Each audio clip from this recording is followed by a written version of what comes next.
குருகராட்சம். இன்றைய நாள் இனிய நாள்.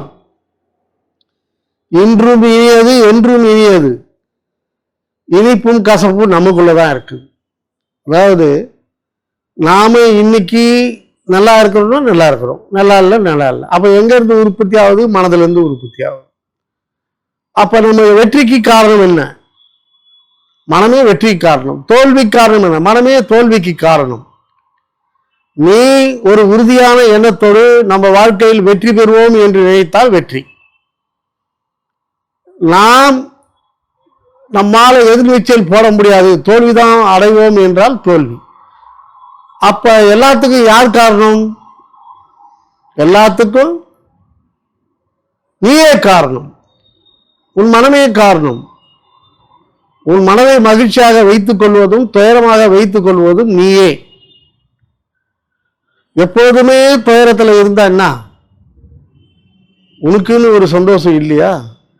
துயரத்தையும் சந்தோஷமாக மாற்றிக்கொள்வது. இதை நீங்கள் தெரிந்து கொண்டால் எல்லா நாளும் இனிய நாள். வருங்காலம் நிகழ்காலம் யார்கிட்ட இருக்குது? நம்ம கிட்டவே இருக்கிறது.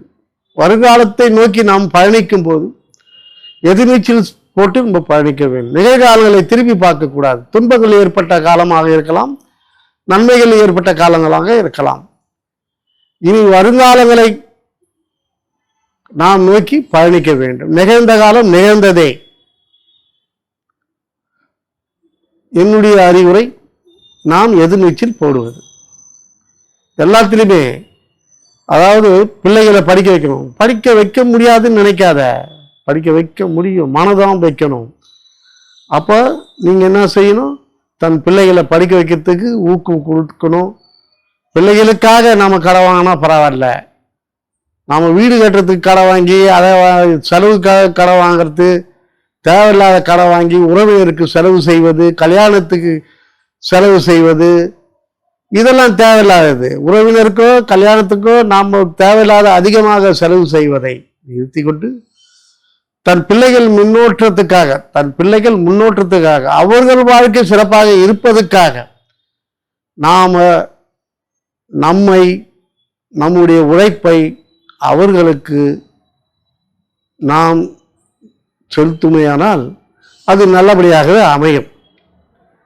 அதை விட்டுட்டு நாம் கடந்து வந்த காலங்கள், நம்ம கஷ்டப்பட்டு படித்தோம், வறுமையில் இருந்தோம், இதெல்லாம் பிள்ளைகளுக்கு திணிக்கணும்னு அவசியம் கிடையாது.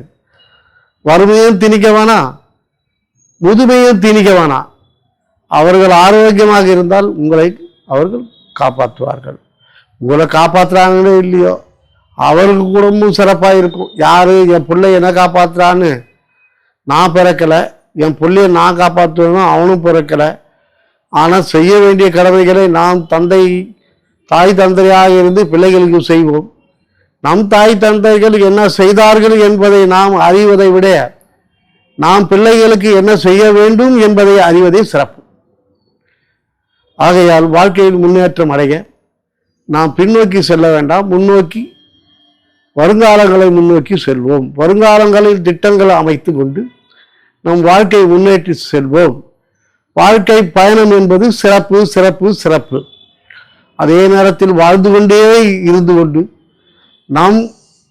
நம்முடைய நிலையை ஞான நிலையாக மாற்றிக்கொண்டு நாம் எல்லா வகையிலும் பிள்ளைகளுக்கு நன்மை செய்து கொண்டு துன்பங்களை அகற்றி நாம் ஞானம் பெறுவோம் என்று சொல்லி இந்த உரையை தொடங்குகிறேன். நன்றாக கேட்கணும்.